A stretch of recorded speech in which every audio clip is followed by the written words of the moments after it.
Honorable members of the Oxford Union, dear members and guests of Oxford's distinguished academic community, ladies and gentlemen, it is hard not to feel the weight of history walking into this debating chamber. Over the years, the Oxford Union has emerged as one of the world's most significant town squares. Given its centuries-old history and prestige, this is, of course, as it should be. In our world of fragmented public spheres and virtual echo chambers, global public forums like this one are more important than ever. By protecting and fostering this institution, you are doing a service to all of us. So thank you for keeping your venerable tradition alive, and thank you for having me today. I'm deeply honored by your invitation. I've been invited to speak to you as a politician of the democratic left and as a Prime Minister of the Republic of Kosovo, Europe's youngest state. Each of these identities, considered separately, brings plenty of challenges of its own. To be a leftist leader anywhere in the world today, even in well-established and rich countries, is already difficult enough. Moreover, to be a Kosovar Prime Minister, regardless of one's ethical political convictions, is not an easy task either. One can therefore imagine what happens when these two identities get combined, as they happen to do in my own person. The hardships compound rather quickly. I want to focus here on two key challenges that a transformative social democratic agenda faces in a country like Kosovo, namely a hostile geopolitical environment, and second, a fragile state capacity. I will say a few words on the nature of these two challenges and briefly discuss how our political party, the Movement for Self-Determination, has dealt with them in the past and how my government is trying to address them today. There may be some broader lessons here for the democratic left in general, especially in these troubled times of widespread democratic backsliding and since February 24 of this year, the return of war to our continent.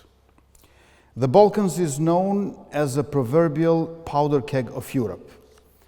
A famous remark often attributed to one of your most emblematic prime ministers, Sir Winston Churchill, says that the Balkans produces more history than it can consume. Admittedly, such a comment is not without its heavy dose of Eurocentric cultural supremacy.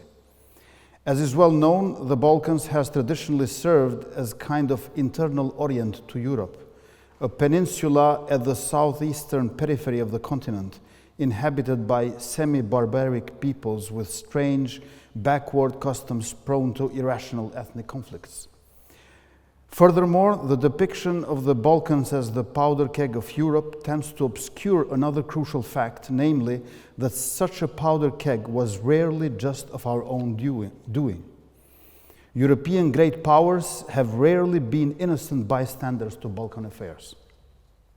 Be that as it may, the grain of truth contained in Churchill's remark is that geopolitics tends to be brutal in our part of the world. For most of its history, the Balkans has been at the crossroads of geopolitical battle lines, a kind of borderland where Western and Eastern empires have bitterly clashed with one another. In modern history, such brutality has been particularly felt on the backs of Albanians in general and Kosovar Albanians in particular. For most of the 20th century, the fate that awaited the Kosovar Albanian activist demanding civil and political rights for his people was either assassination or life in prison. Though Albanians made only about 13% of Yugoslavia's population, they represented 80% of its political prisoners. Adem Demaci, one of the most political prisoners in Europe and beyond, spent 28 years in jail. This fact should give pause to many distinguished members of the international left who to this day view communist Yugoslavia as an idyllic socialist heaven, or as some of them put it in a letter to Tito in 1974, a respected member of the family of progressive and peace-loving nations. A hostile geopolitical environment tends to take a heavy toll on the progressive political imagination. Serbian leftist progressive voices calling for the recognition of the right to self-determination of the Albanian people have traditionally been like voices crying in the wilderness.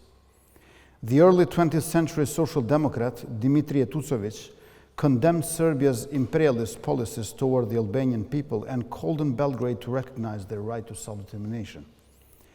Even though quite marginal in Serbian politics, social democratic voices such as that of Tucovic or progressive liberal ones such as that of 19th century Western educated Milan Piroćanac have been very precious indeed. Unfortunately, today they have virtually no political heirs in Serbia's political scene. However, until such politicians grow more numerous and influential in Serbian political life, it is hard to see how there can be a just and long-lasting peace between our two countries. Serbia's current president refuses to acknowledge that the Recek massacre of 15th of January 1999 ever took place, let alone apologize for it. Furthermore, he won't even agree to sign a non-aggression pact between our two countries, something I proposed to him a year ago as a very first step towards the building of good faith. While a progressive shift in Serbian politics is something only the Serbian people can bring about, there are ways we can help it from the outside. As Kosovo's Prime Minister, I can help such a shift by proving that our republic can thrive in spite of Serbia's non-recognition of our independence. A strong and prospering Kosovo will help the Serbian people and their political elite understand that a policy of friendship towards us serves their interests much better. That's why my government is focusing on developing our economy, reforming our justice system, and strengthening our defensive capacities. To be sure, I remain committed to the EU-facilitated dialogue with Serbia's current leadership. Recognition by Serbia is always welcome, and the sooner it comes, the better for all of us in the Western Balkans, but the Republic of Kosovo can certainly live and thrive even without it. On the other hand, Western countries should also do their part in helping social and liberal democratic forces in Serbian politics and civil society. In this respect, it seems to me that in the last few decades, the Western strategy has been somewhat misguided.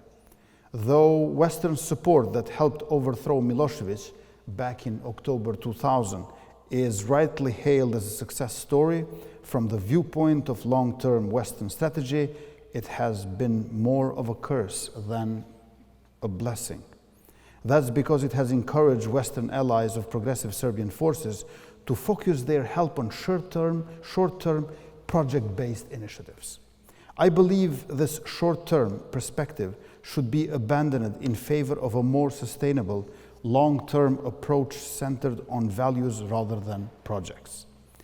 When we found the movement for self-determination back in June of 2005, Kosovo was still an allegedly undefined territory run for the most part by an unaccountable international administration, the so-called United Nations Mission in Kosovo, otherwise known as UNMIK. And I say for the most part, for a good reason, the northernmost part of the territory was illegally run by Serbia's parallel structures. Following the end of the war, those structures had maintained their grip on the northern tip of the country thanks to the brutal ethnic cleansing of Albanians and some other non-Serbs from the city of Mitrovica and its surroundings. In this context, the international community was telling the people of Kosovo that to earn their right to a final settlement of their political status, they had to first fulfill certain standards. Like colonial masters of old, they were telling us that we were not ripe for freedom just yet. This international approach was formulaically expressed as standards before the status. Besides, they would tell us that the final political status of our country had to be negotiated with Serbia, a state with a proven track record of horrendous crimes against Kosovar Albanians, and one against which we had recently fought a just liberation war. In these prevailing circumstances, founding a social democratic and anti-colonial grassroots movement was, to speak with Eqbal Ahmal words, like sowing seeds during a storm. As he put it, occasionally they yield something, often they do not. The articulation of a social democratic and anti-colonial critique of the Kosovar status quo of the time pitted us against three powerful actors and interests all at once. First and foremost, an unrepenting Serbian imperialism centered in Belgrade and still harboring genocidal intentions against us. Second, an unaccountable international administration running Kosovo in a neo-colonial fashion. And third, a myopic and often corrupt Kosovar political class in Pristina, whose main goal was its own political survival through harmful deals with these two de facto centers of power. Serbia's position in negotiations for Kosovo's final status was encapsulated in a formula something more than autonomy, but less than independence. On the other hand, the Kosovar political elite's formula for the final status was definitely more than autonomy and nothing less than independence. Faced with these two contending formulas, the international community's compromise solution was going in the direction of supervised independence with greatly reduced autonomy. To all three formulas, we counterposed our own phrase, namely, no negotiations, self-determination. In other words, we demanded that the people of Kosovo decide their own political fate through the democratic mechanism of the referendum. Notwithstanding their disagreements, all three negotiating parties were united in refusing this solution. The political perspective opened up by our critical intervention revealed their disagreements for what they were, minor at best, false at worst. Our critical intervention in the Kosovar political reality of the time could be considered a populist one. Indeed, this label was often pejoratively thrown at us by political adversaries and media commentators. Yet it's important to emphasize that our populist trait was democratic and inclusive, not an exclusive one based on blood and soil. From the very beginning, we made clear that our struggle was not directed against Kosovar Serbs or any other minorities for that matter. To the contrary, we would emphasize time and again that Kosovo belongs to all those who consider it to be their home country, regardless of their ethnic background. In our documents and writings, we advocated the right of return for Kosovar Serbs in good standing, that is, all those who had not committed war crimes or served and benefited from Serbia's regime. Moreover, we would always underline the commonalities shared by Kosovar Albanians and Kosovar Serbs. For example, we would point out that as fellow citizens, they face very similar social problems: poverty, unemployment, lack of access to quality health care and education, and so on. Such common social problems are much more important than their different ethnic identities. Kosovar Serbs who want to live in peace and prosperity with their Albanian fellow citizens have always appreciated this about our political movement. They understood early on that the perceived nationalism of our movement was directed against Serbia's colonialist project, not against Kosovar Serbs. That is why today they treat me as their own Prime Minister. I regularly get letters and petitions from them, and they meet with me to discuss their needs and interests as members of our society. It bears underlining that they do so despite very serious threats they get from Belgrade.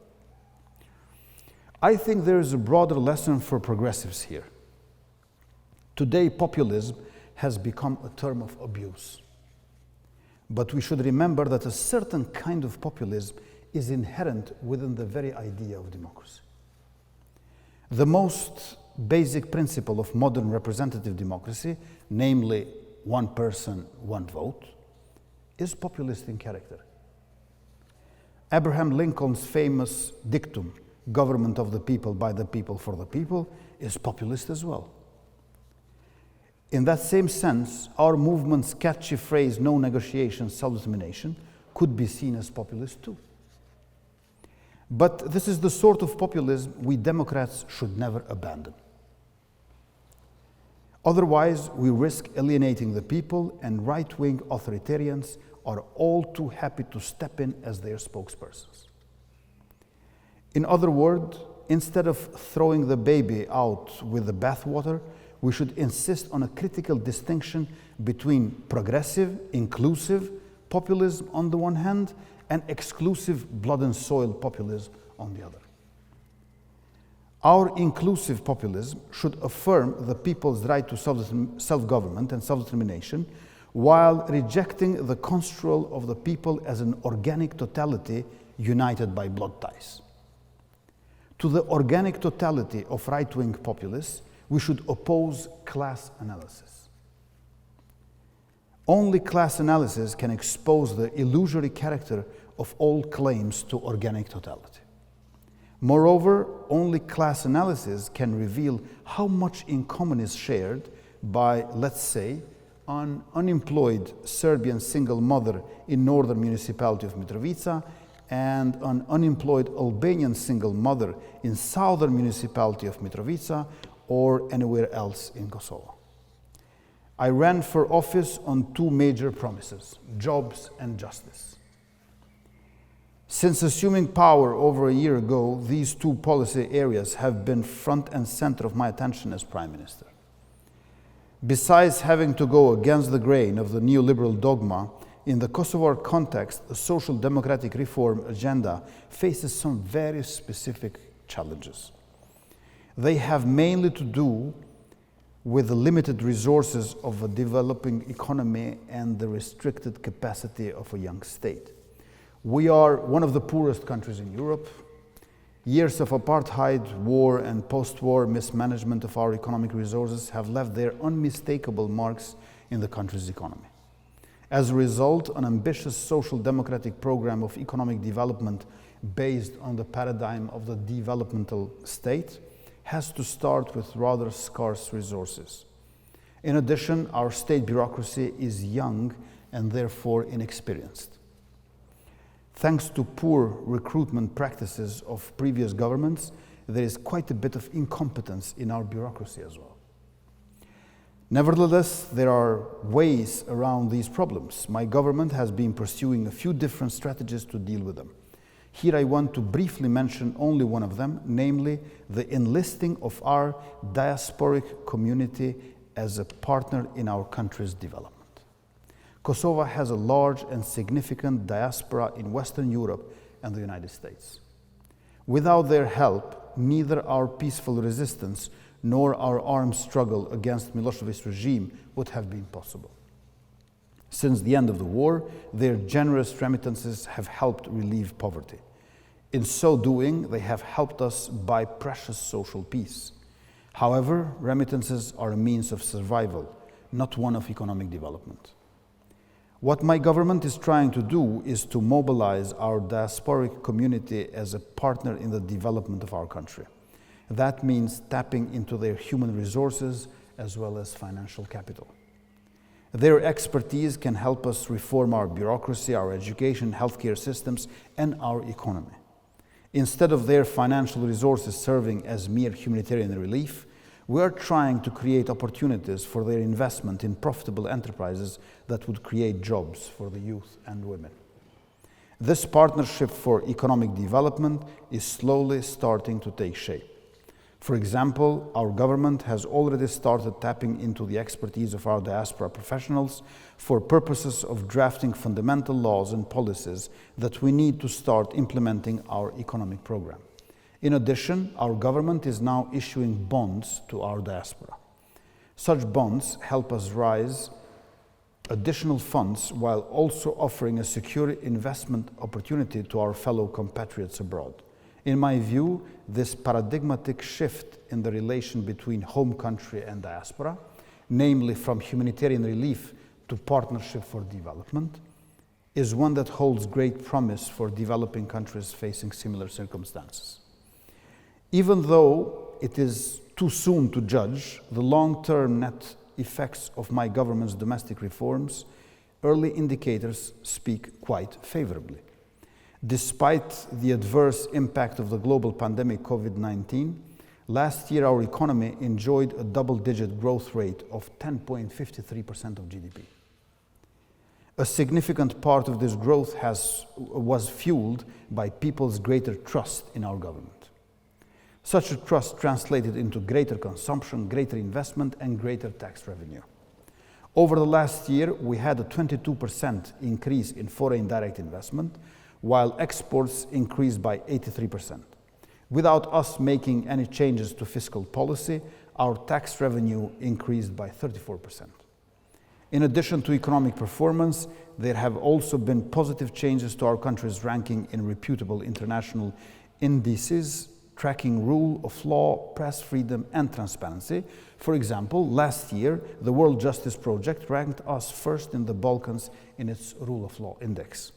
We improved our ranking by 17 places in both the World Press Freedom Index, issued by Reporters Without Borders, and in Transparency International's Corruption Perception Index. In other words, our economic progress is going hand in hand with the process of democratic deepening, even though history teaches us that there is no necessary connection between the two. Moreover, today we are all witnessing how economic troubles are leading to democratic backsliding, even in parts of the developed West. In these circumstances, Kosovo's recent experience offers a positive example to the country and a much-needed glimmer of hope. We live in dangerous times. In 2020, the Bulletin of Atomic Scientists updated its doomsday clock from 2 minutes to midnight to 100 seconds to midnight. Midnight signifying terminal disaster for humanity. This is the closest to midnight it has ever been since its debut in 1947. In their rationale for the update, the group of renowned scientists and experts cites the increasing distrust and lack of cooperation in international politics as a key factor heightening the risk from existential threats such as climate change and nuclear war. The democratic backsliding that we are witnessing across the world is greatly contributing to such a sorry state of international politics. In these critical circumstances, protecting democracy acquires a much more significant meaning. In fighting to protect it, we defend more than a form of government. We defend the prospects for decent human survival. Despair is, therefore, not something we can afford at this point. Right-wing authoritarian leaders are closely cooperating with one another across international borders. We Democrats should do the same. The moral high ground is on our side. Before it gets too late, let us make sure we turn it into a political high ground. Thank you for your attention, and I look forward to our discussion.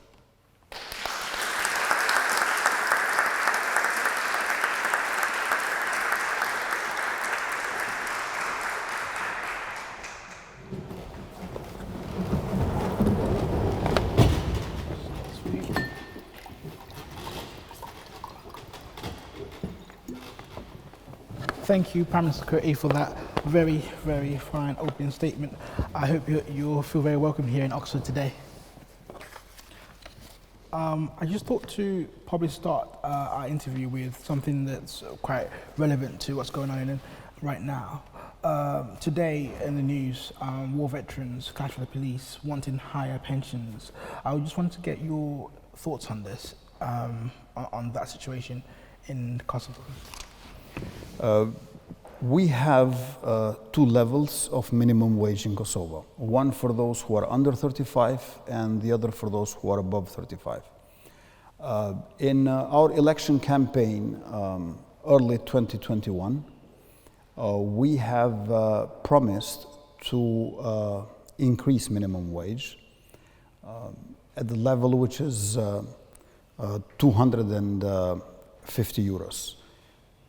It is 130 euros for those who are below 35 years old and 170 euros for those who are above 35 years old. So we've promised to make it 250. We are making it 264 for all. workers in Kosovo. So we're doing better than our promise. In addition, we are removing taxes for all the salaries in Kosovo, public and private sector, up to a minimum wage. All those who work will be benefiting, whereas those whose minimum wage was under 250 will benefit especially. Now, minimum wage that we want to put is 264 euros. After pension tax, it becomes 250 euros. However, previous governments have inflated the number of war veterans from around 20,000 to over 60,000. And we have done a comprehensive critique of this. We evaluate and estimate and honor very much all those who contributed for our liberation war. But minimum wage should not be abused for freedom fighters during the war. They need a respectable pension. Many of them are still young. They need a decent job. But previous manipulation of data from around 20,000 to 60,000. Now, to ask for all those 60,000 minimum wage because they were freedom fighters when actually 2/3 of them perhaps participated in the war but were not war veterans, and there is no people in Kosovo who could say otherwise, would be a violation. That's why I look forward to explain this one more time, but we are not going to consider war contribution as a veteran to be rewarded with a minimum wage. Wage is for labor. Wage is not for fighting. Yep. Thank you. Let's talk about Russia for a second. Russia is an imminent threat to Kosovo's national security, and I wonder what your thought is, what role it plays in the context of the conflict in Kosovo, in conflict in Ukraine, and how that affects the security of Kosovo. Disintegration of Soviet Union and disintegration of former Yugoslavia were similar in consequence, even though not in character, because Soviet Union generally imploded peacefully, whereas in former Yugoslavia we had 4 wars. In Slovenia, Croatia, Bosnia, and Kosovo, we did not fight with each other, but we all fought with Belgrade, who was trying to turn Yugoslavia into Greater Serbia. In case of Soviet Union, we have Russian Federation with satellite parastates in the neighborhood. Belarus, then Transnistria, South Ossetia and Abkhazia, but also Donbass and Crimea in Ukraine. So these are like, some of them are states, some of them are parastates, quasi-states. And Russian Federation today operates like a big octopus. Center is Russian Federation with tentacles in the neighborhood. On the other hand, Serbia also operates similarly.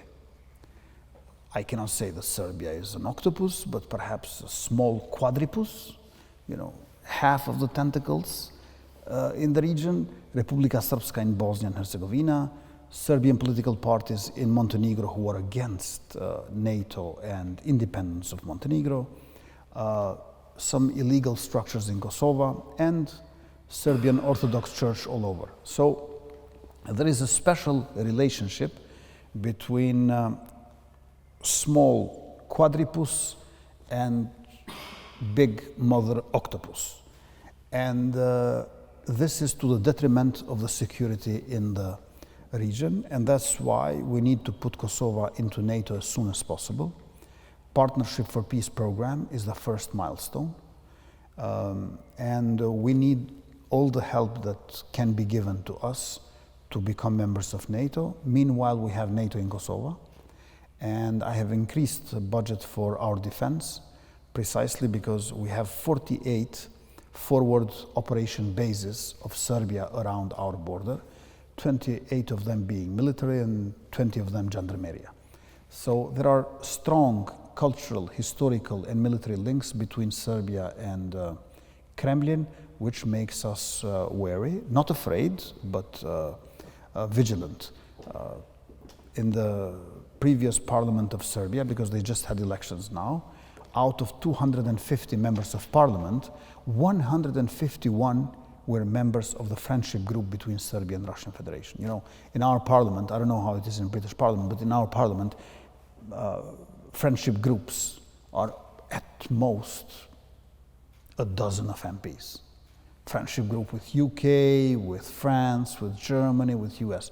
But there, over 60% of the parliament are in the friendship group between Serbia and Russian Federation. And Gazprom owns 56% of oil industry of Serbia. Ministry of Defense of Russian Federation has a special office within the premises of Ministry of Defense of Serbia in Belgrade, and 100 miles from my office in Pristina, in Niš, in Serbia, there is so-called Russian Humanitarian Center from where they wage their hybrid war. And unjustified, illegal, unprovoked military aggression and invasion of Russian Federation in Ukraine has shown that hybrid war is not a substitution for war, but rather its preparatory phase. That's why we are working closely with our Western allies, with EU, US, and UK, with NATO, in order to make sure that they are not going to attack us again. So would you say that there's great progress being made so far with the Berlin process, but we'll see major improvements or will shifts regarding the EU integration of the Western Balkans? Germany is very important for EU and for the Balkans. Every third Kosovar citizen is not a Kosovar resident. We have 1.85 million residents, but there are hundreds of thousands in addition who are in Western Europe, in London, in US, and so on and so forth. 400,000 Kosovar Albanians are in Germany alone, and they are our labor force. So Germany economically is very important, but also politically is very important. And Berlin process is something that I look forward to contribute and cooperate in. On 10th of June this year, Chancellor Olaf Scholz is visiting Kosovo. And I'm very happy to see more bilateral cooperation, including Berlin process, which should come up with a new fresh start with Chancellor Scholz, who is a social democrat, and to bring about more investments in the Western Balkan 6, especially in Kosovo, but likewise to establish common regional market, the famous four freedoms of people, services, goods, and capital. But to this end, we need Serbia to recognize documents of Kosovo. Currently, Serbia does not recognize any of the documents of Kosovo. If you go with a passport, Kosovar passport, from Kosovo to Serbia, they stop you at the border crossing. If you show the passport, they might confiscate it and you can get arrested. Whereas if you show your ID card, they suck your biodata and they give you a piece of paper in which it is written that you have lost your old Serbian ID, even though you might have not been born in 1999. If you land in Pristina airport, which is the busiest airport in the region, before the Belgrade one, and you want to enter Serbia, they don't let you in. You have to go through North Macedonia or through Montenegro, because they consider landing in Pristina International Airport an illegal entrance in Serbian territory. So, in one hand, they don't recognize our country. On the other hand, they don't acknowledge crimes of the past. But above everything, there is a plethora of bureaucratic, administrative liabilities that they are doing to our citizens. And I hope that new engagement in Berlin process, let's call it 2.0, with Chancellor Olaf Scholz, we will manage to have common regional market, and finally Serbia, at minimum, to recognize our documents. That sounds hopeful, and I hope that the continuing dialogue with Serbia continues the way you would like it to. I think you noted that in 2013, Community of Serb Municipality became part of the Brussels Agreement. You have signed this agreement and bounded by international law to implement the provisions of such an agreement. But on the other hand, the Constitutional Court have deemed this agreement unconstitutional. And I recall you yourself highlighting that such community is a threat to national security. Negotiating party Serbia is adamant that you follow up with this agreement. And I wanted to ask, one, why you think it's a threat? And secondly, what the current state of this community association means for Kosovo? Kosovo has one existing association of municipalities, but Serbia wants Serb majority municipalities to create their own association as a third layer of power with certain executive powers. My predecessor who signed that agreement made a mistake, and our Constitutional Court explained how that mistake concretely violates our Constitution. Association of Serb majority municipalities as a document has 7 chapters, and none of them is in compliance with our Constitution. Altogether, 23 articles of our Constitution are not being respected with this Association of Serb majority municipalities. And furthermore, this is only one of the 33 agreements between Kosovo and Serbia. There are no hierarchy of agreements. All agreements have the same value and status. That's why insistence of Serbia only in this agreement shows rather the aspirations of Serbia and not the importance of the agreement. No Serb of Kosovo ever wrote a letter to me protesting for non-implementation of Association of Serb majority municipalities. Only Belgrade is protesting. And they are doing so because that's what they have been doing in Bosnia and Herzegovina in the 90s. In 1991, April 1991, 14 municipalities which had Serb majority got together in Bosnia and Herzegovina. In January 1992, they declared independence. In February 1992, they got their constitution. In December 1995, in Dayton, Ohio, they got international recognition of what we know today as Republika Srpska, whose leader is in direct contact with despotic President Putin in Moscow. And Republika Srpska is undermining the territorial integrity and sovereignty of Bosnia and Herzegovina.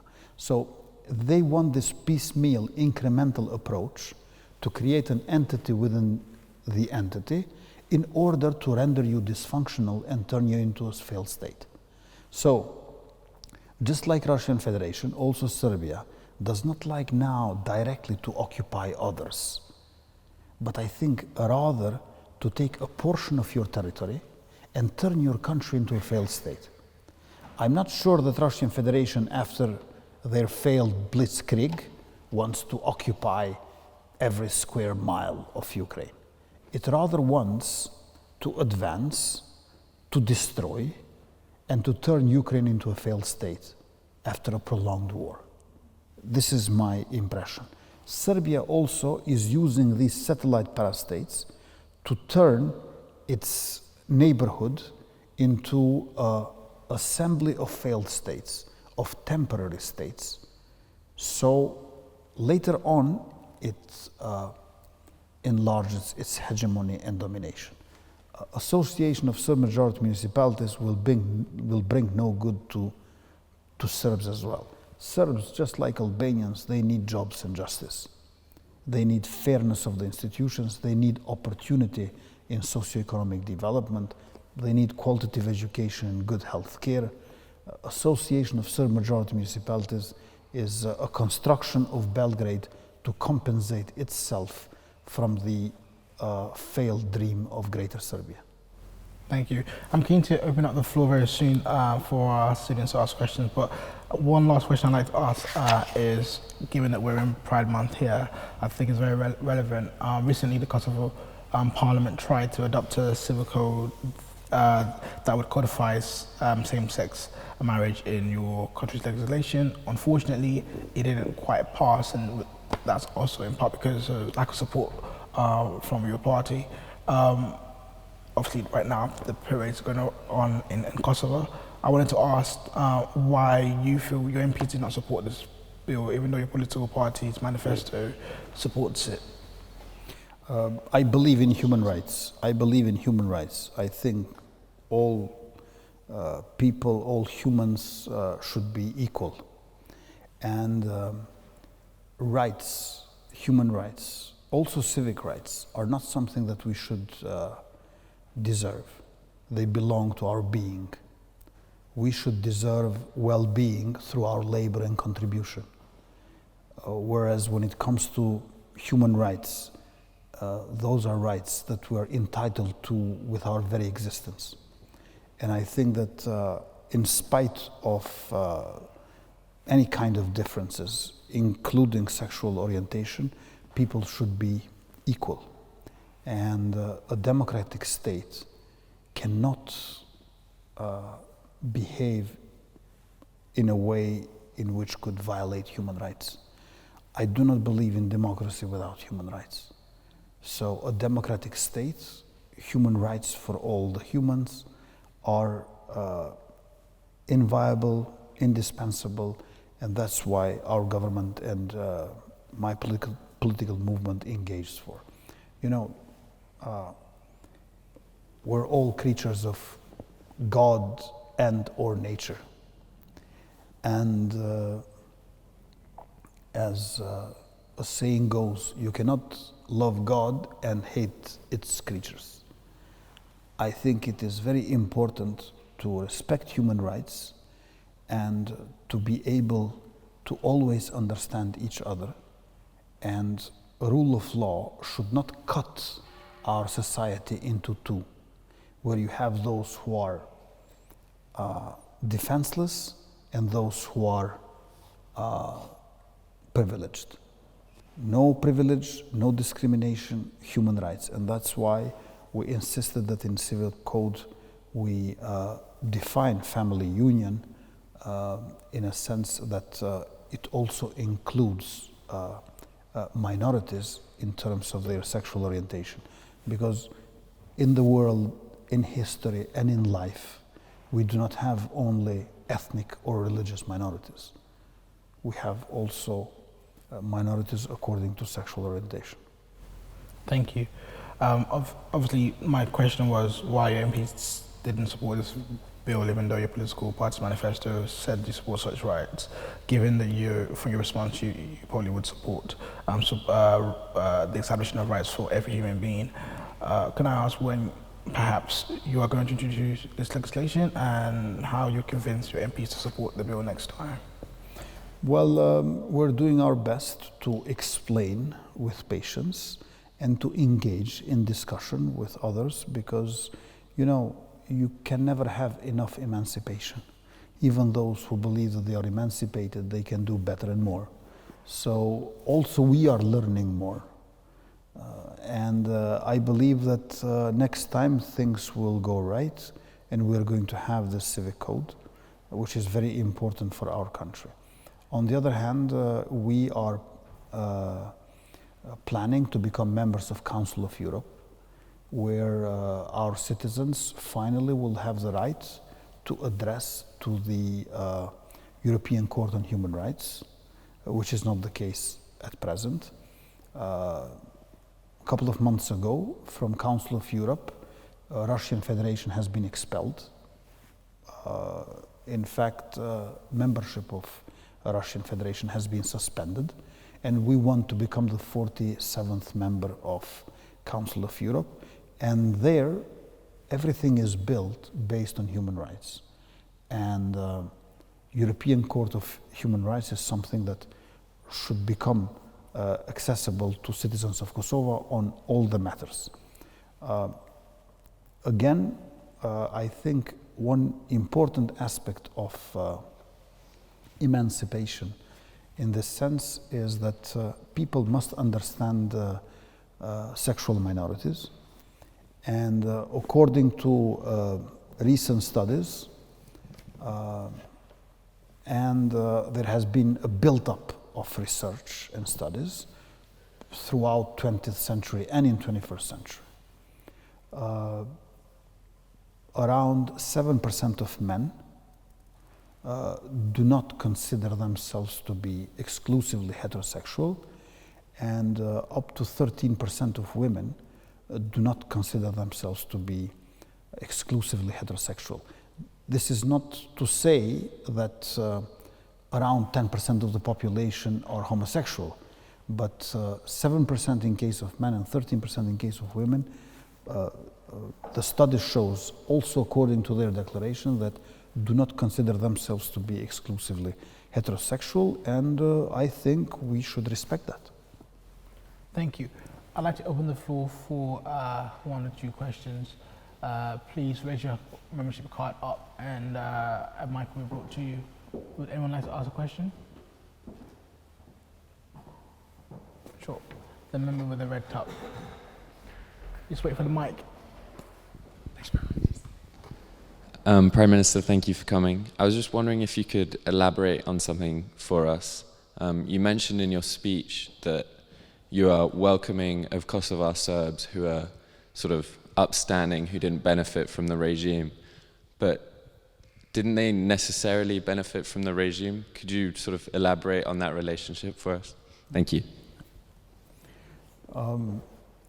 There are many Serbs in Kosovo who had to pay taxes to a regime of Milosevic, but did not engage actively in atrocities or ill treatment.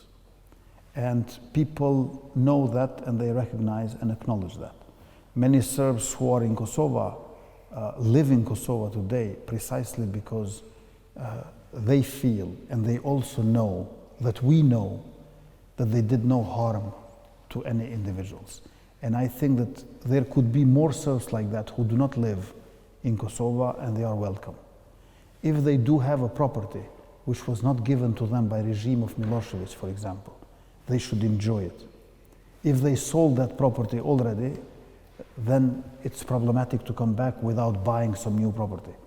But if they are like Serbs that we meet every day and who don't have bad conscience about the 90s, they are going to be more than welcome in Kosovo, and I discussed this with Serbs. There are 132,000 Serbs in Kosovo, which is like 5 to 6% of the population. And 1/3 of them live north of River Ibar, 2/3 of them live south of River Ibar. According to the statistical institution of the Republic of Serbia, in 1991, there were 194,000 Serbs.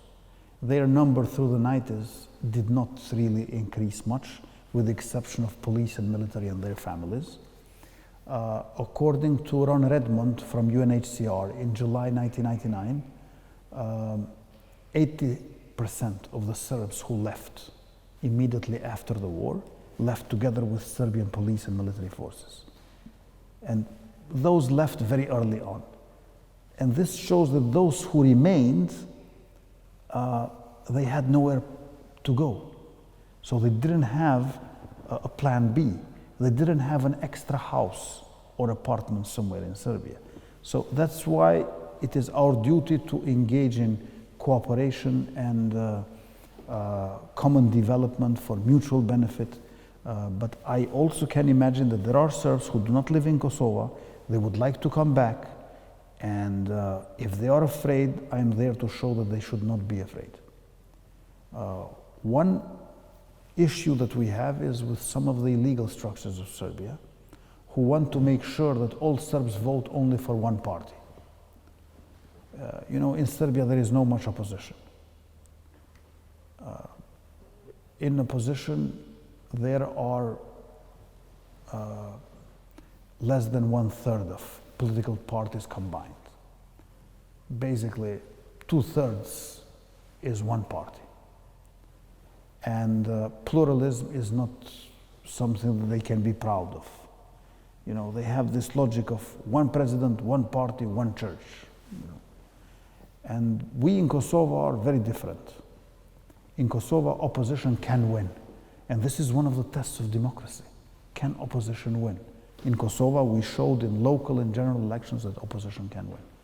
And we will have to do some work in order to create a certain independence of Serbs of Kosovo from the tutelage, from the dictate of the illegal structures of Serbia. Thank you very much. Are there other questions? Okay, the member with the black top.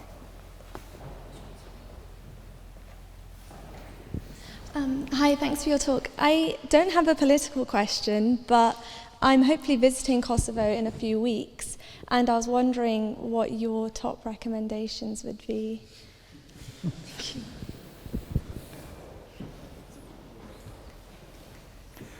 Well, it's not easy because I do not know your preferences, and in Kosovo we have everything.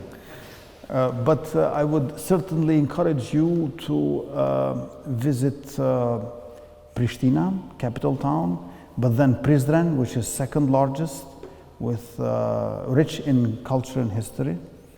And then you should visit Mitrovica, which is one town with 2 municipalities that I also mentioned in my speech. And you should also visit Prekaz. Prekaz is a place where the uprising of Kosovo Liberation Army got initiated. And would be good to visit both farmers, schools, because we have a very young population. Average age is 30. 2/3 of the population are under 35. Young population of ancient people. This is how Kosovo is. And large majority of population are included in one way or another into the education system. But don't forget to visit our 2 mountain rings, Shar Mountains and Rugova Mountains, because they are very beautiful, and the weather is much better than here, I must say. Thank you. Right, that concludes, sadly, tonight's event.